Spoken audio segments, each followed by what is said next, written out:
Welcome to Hell in a Cell! Ladies and gentlemen, there will be blood! And it looks like this. At least that's what it looks like when you animefy it. This is a red blood cell. Her job is to bring you your Amazon tat and Uber Eats, so you don't have to get off your backside ever again. Of course, the universal laws of anime apply. Where there are cute girls, there must also be tentacle monsters. This is pneumococcus. Not to scale. Look at him. He's the captain now. This is a white blood cell, and this is his job. He rips and tears until it is done. One of the Pseudomonas slips the net and lays low for a bit, while life goes on. I'm squatting in here! Oh yeah! Once again, the immune system is on the case, but Pseudomonas has a cunning defense. Pocket sand! It grunts out a big load of horrible sticky goo that distracts everyone, letting it escape. This is starting to become urgent. Bacteria multiply fast and exponentially. If they're not hunted down quick sharp, there will soon be far too many to handle. What scientists know as the white blood cell's spidey sense keeps going off. Either that bug somewhere near, or 500 million years of evolution have let them down. That's more likely than you might think, actually. Evolution is a pretty slapdash process. It doesn't produce perfection. It produces, close enough. I mean, look at this. Look at it! Our guys run into some preschoolers working in heavy industry. This is a part of the body that's healing. These platelets are making it happen. Now, this Victorian child labor is all very adorable, but platelets are broken up fragments of dead cells and a soup of various proteins. So instead of cute anime kiddos, they would be more accurately represented by, well, our blood cell heads off to the lungs. As soon as she leaves, that weird prickle at the back of your neck that tells you you're being watched goes with her. Soon hopelessly lost, somehow, she runs into her teacher, who reminds her to RTFM. Oh shit! Little known true science fact, bacteria love nothing in all the world more than a good villainous pre-gloat. Luckily, white blood cells can leave the bloodstream and go through pretty much whatever tissues they fucking like. A lot of bacteria have a very effective defense mechanism. They can cover themselves in horrid gelatinous ooze, making them impossible for white blood cells to catch. But that doesn't help them much when the lungs have a way of catching them in a neat little mucus bubble and firing them off elsewhere. Where exactly? Who gives a shit as long as it ain't here? So long, sucker! Things are nice, peaceful, chill, until the outer surface is breached and things start going all total recall. In other words, this person has just suffered a small scratch, and not only is a bit of blood getting sucked out into the void, but some bacterial baddies are coming in. Amongst them, Staphylococcus aureus. You've probably heard of this one. It's the leading bacterial cause of death across 135 countries. It's everywhere in the environment around us, and normally that's fine, until it gets somewhere it shouldn't. As usual, the neutrophils are the first in line to start chopping them up. Damn! Red in tooth and claw, baby. They keep on coming, though, but that can only go on for so long. Why? Because this is only a very minor wound, which will get sealed up pretty quick, preventing any further bacterial contamination. So what's sealing it up? Why, the platelet kiddos, of course!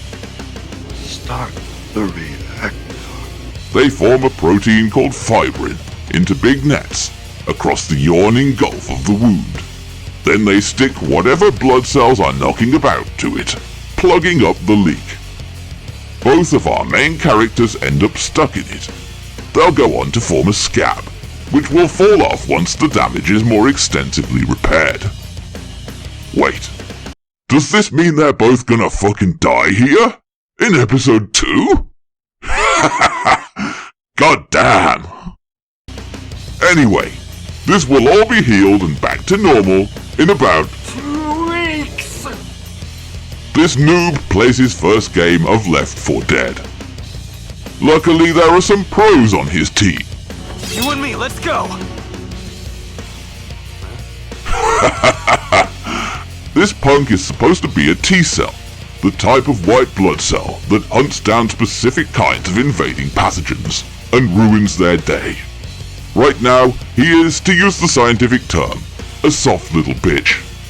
Luckily, he gets his ass dragged out of the fire by another type of immune cell, the macrophage, represented here for what I'm sure are entirely evidence-based reasons by a big titty anime princess.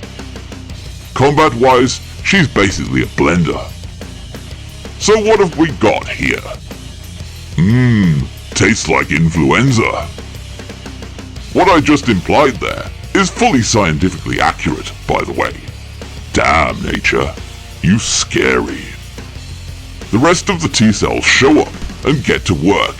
They bully the FNG for failing to bathe himself in someone else's blood in glorious close combat. This fella, a dendritic cell, finds him and tries to pep him up a bit. He shows him how his commanding officers weren't quite such double-hard bastards not so very long ago. In fact, they were a bunch of useless, scrawny dipshits as well. What they're getting at here, in a somewhat roundabout way, is this. Macrophages pick up organic material, including disease-causing pathogens, and break them up. The parts they pick out can be used to recognize other pathogens of the same kind. Those fragments are passed to dendritic cells, which are responsible for growing up large numbers of T-cells against these specific targets, which then go out into the bloodstream and the rest of the body to seek and destroy with extreme prejudice. And so, with the dendritic cell's work done, our dear sweet bitch here grows buff, violent, numerous, and all out of bubblegum, and stomps off to meet his ass-kicking destiny. Oh yeah! Also, this B-cell guy shows up too, but we'll be learning about this nerd later, once blood has been spilled for the blood god, and skulls piled onto the skull throne. That all worked pretty good, but it's not entirely free of downsides. For instance, T-cells are pretty specific. If they face a new type of pathogen that's even a little different, oh dear. This episode's about guts. No!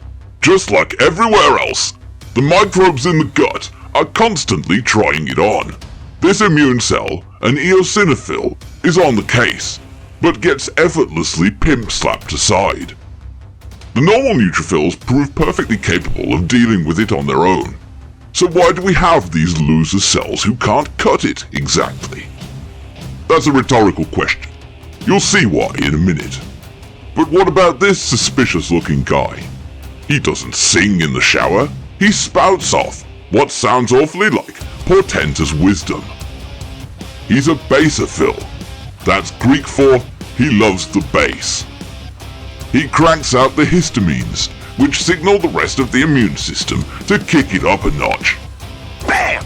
Let's get this party going! Hell yeah! It's on! Let's fucking go!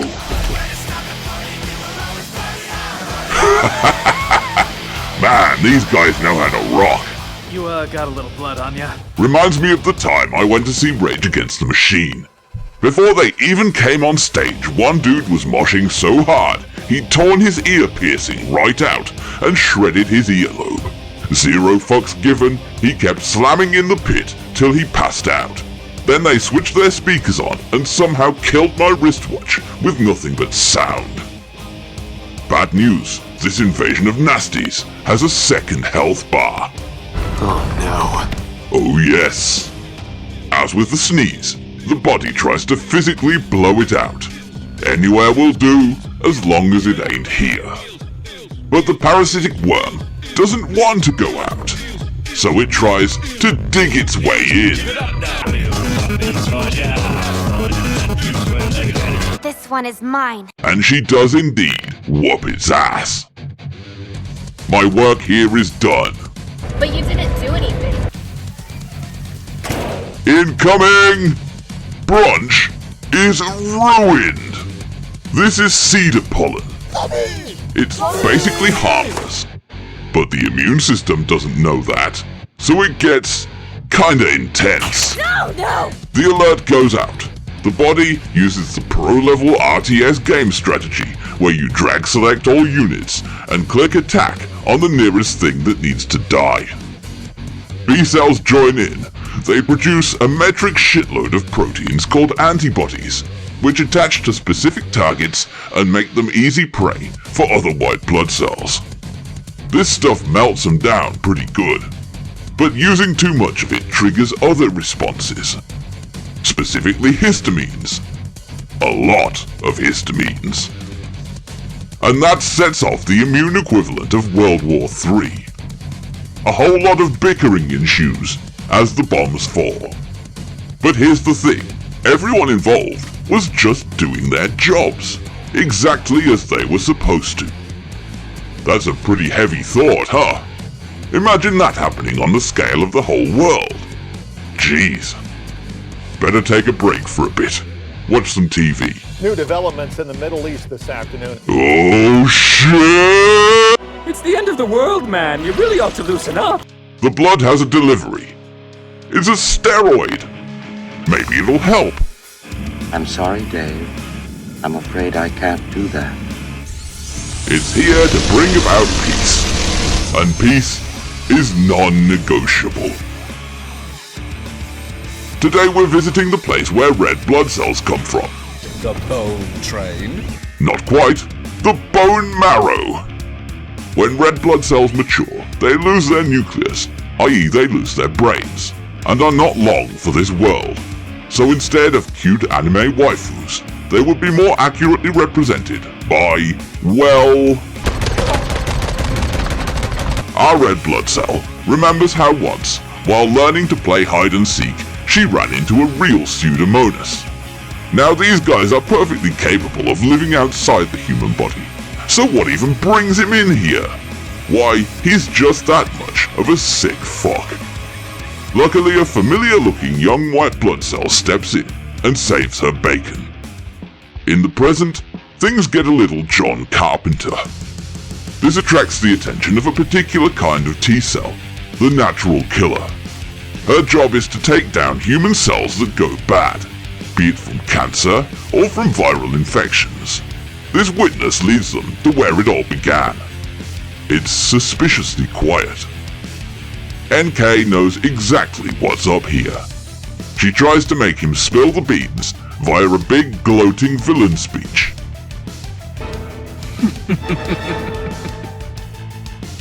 I'd rather not. Oh shit! This guy knows the metagame! Neutrophil and Mr. T find the cancer cell's meth lab. He's growing clones of himself in there. The situation worsens from the thing to at the mountains of madness. The cancer cell is out for revenge. As a newly created cell, he was hunted without mercy, so he hid and built his strength and bided his time. And now, he will spread and dominate this body, and the hunters will become the hunted. Before he can metastasize, the rest of the immune system shows up. In the chaos of battle, Mr. T gets dunked. NK finds it hilarious, which is handy, because you can't spell slaughter without laughter. His ass thoroughly kicked, the cancer cell concedes defeat. For the moment. Welcome to Killer T-Cell Boot Camp, maggots! A lot of macho bullshit happens here. The neighbors love it. Even with the door closed, we can still hear him hollering. Drill Sergeant T adds a bonus obstacle to the assault course. His commanding officer, Helper T, promises him he'll be cutting the barracks lawn with nail clippers for the rest of his natural life. Sergeant T reminds him that war is hell, therefore training must be too. While they professionally bicker, the dendritic cell cools the noobs down by showing them some baby photos of when these bad dudes were wet behind the ears dumbass boots, just like themselves. For instance, here they are training. Today they'll be learning how to feed baddies a knuckle sandwich, while not smacking the teeth out of the mouths of the body's own cells. Those who hit the wrong target, or who fail to hit any target, will be packing their bags. Young Sergeant T gets eyes on target, but young Helper T demonstrates why he will be the one giving the orders. They sneak out at night for Fight Club. Young Sergeant T develops a potent martial arts technique, screaming a long attack name before administering the All Irish Lunch. It's final exam day. Their mission is the usual: sock it to the baddies, leave the goodies alone. Only the fog of war setting is cranked all the way up. Friendly fire reflects to the attacker, and insta-jib is switched on. Young Helper T advises that now would be a great time to stop closing his eyes and actually look at what he's shooting at. It's super effective. After a little battlefield pantomime, Sergeant T hits his mark and passes. Sergeant T is worried that he only passed by pure dumb luck. Helper T slaps some sense into him. There's no time to get caught up in thoughts like that on the front lines. So he did care after all. And then they kiss.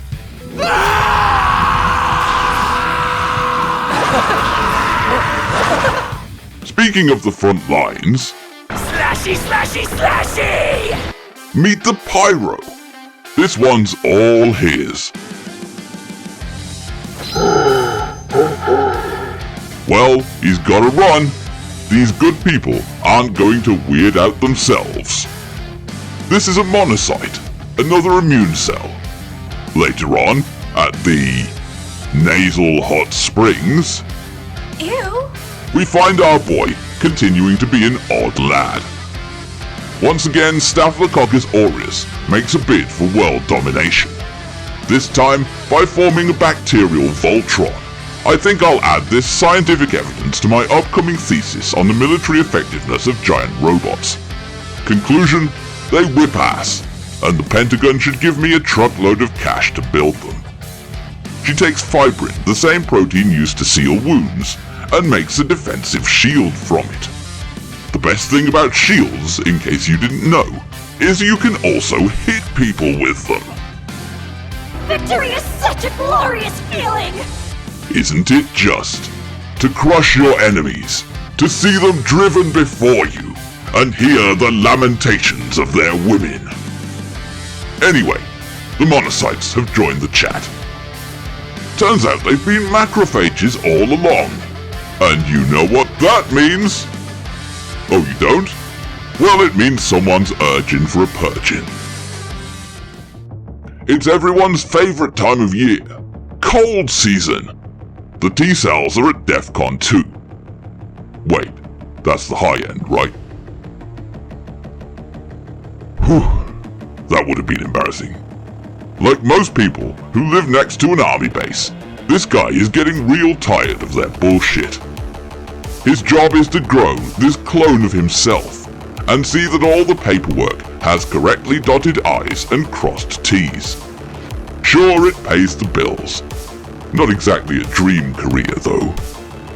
He spots this cheeky chap, who's in the middle of playing a dumb prank. It's what's known in military circles as a comedy mail bomb. They Benny Hill out of there, then go looking for more.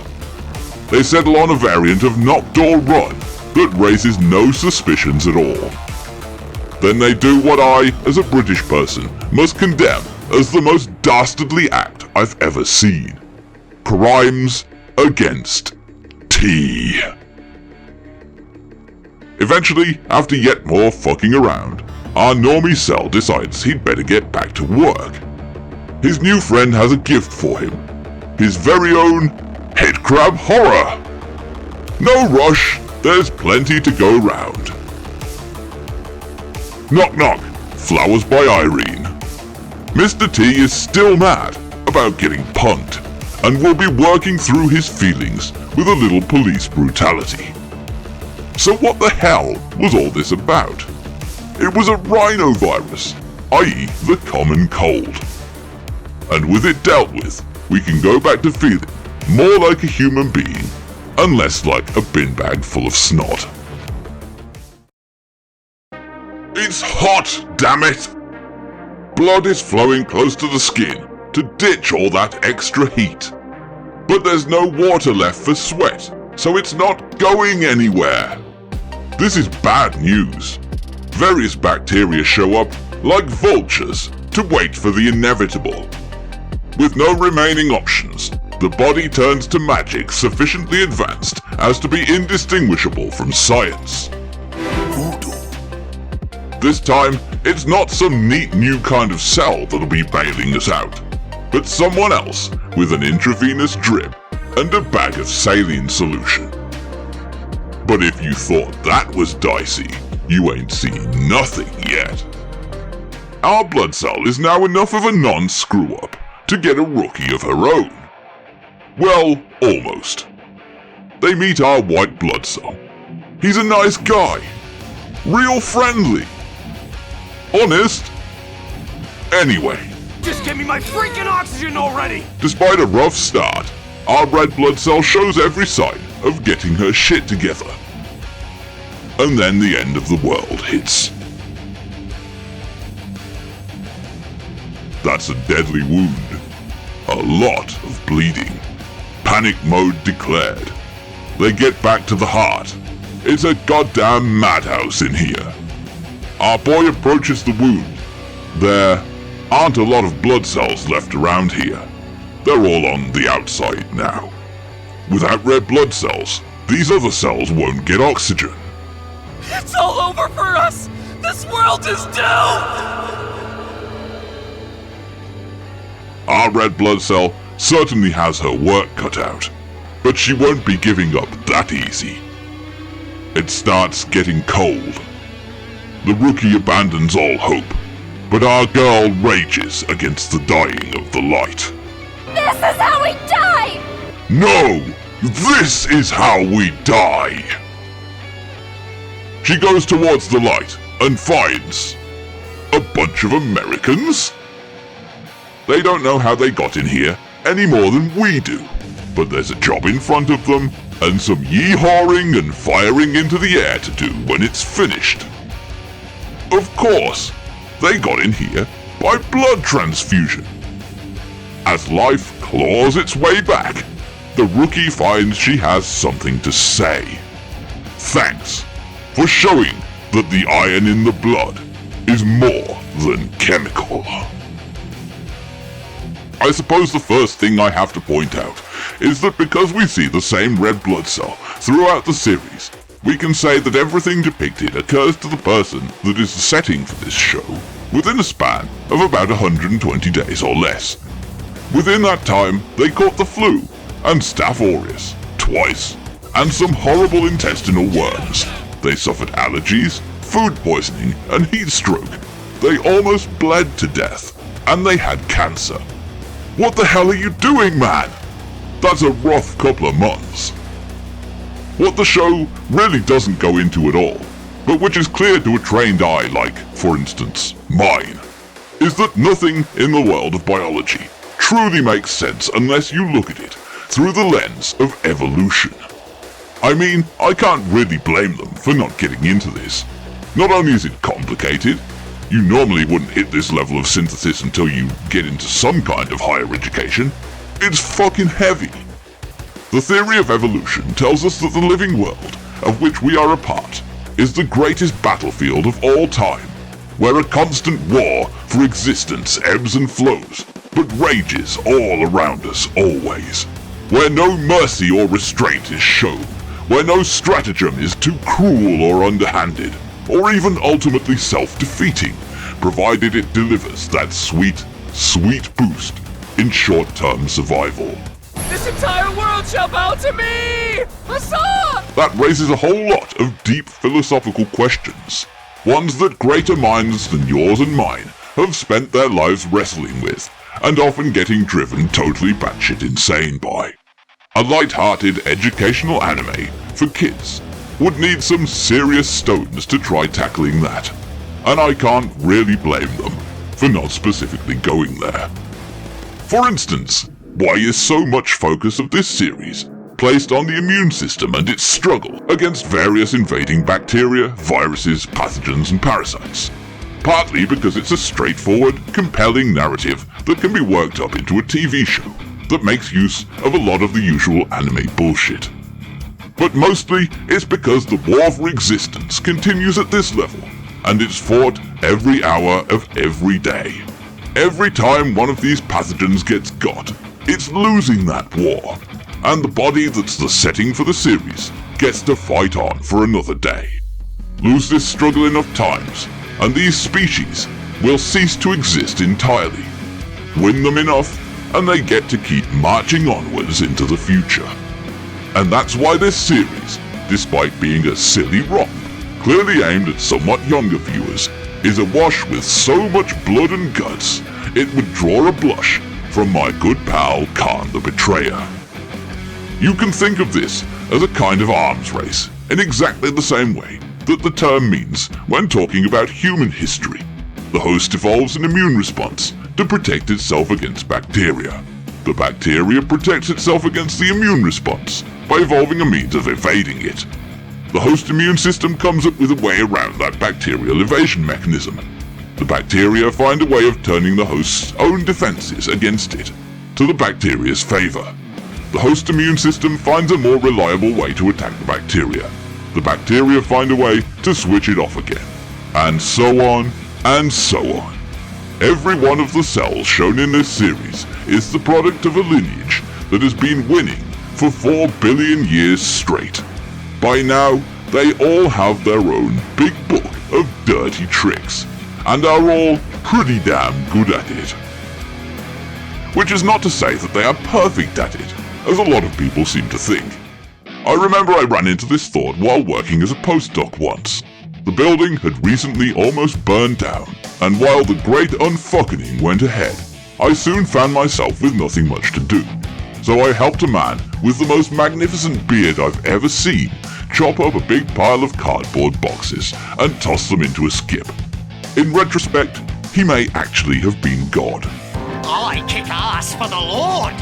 While we busted ass, he expressed a profound sense of wonder at the glorious perfection of the natural world.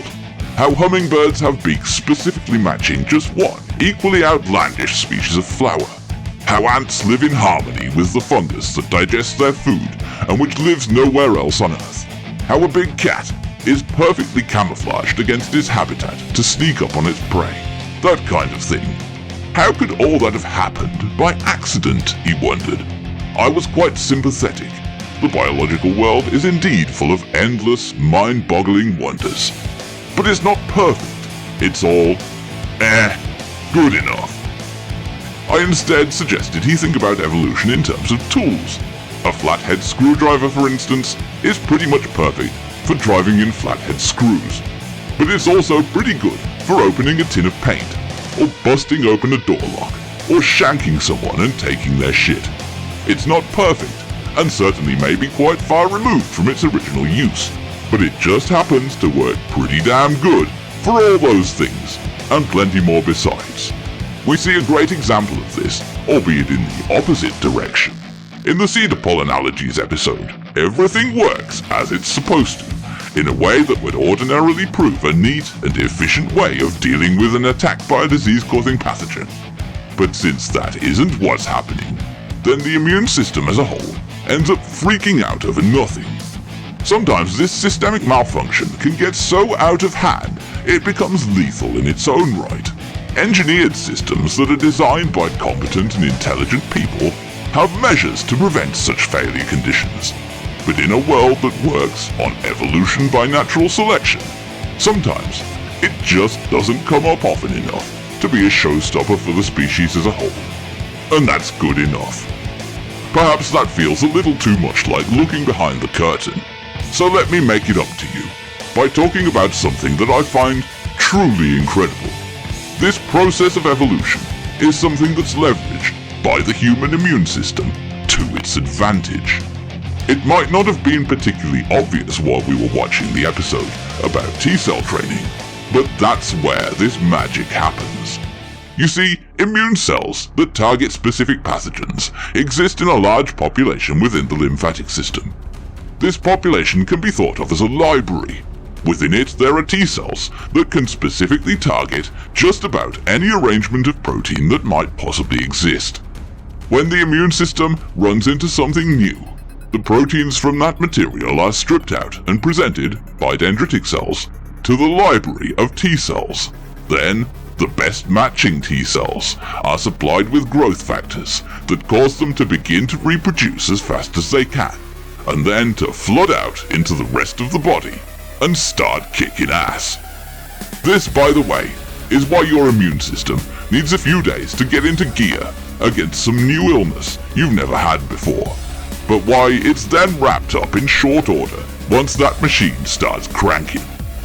A fraction of those T-cells will then stick around in the long term, allowing them to grow up into the required numbers and respond much more quickly when that pathogen comes a-knocking again. That's why you usually don't get sick from the same thing twice, or if you do, it's a lot less severe.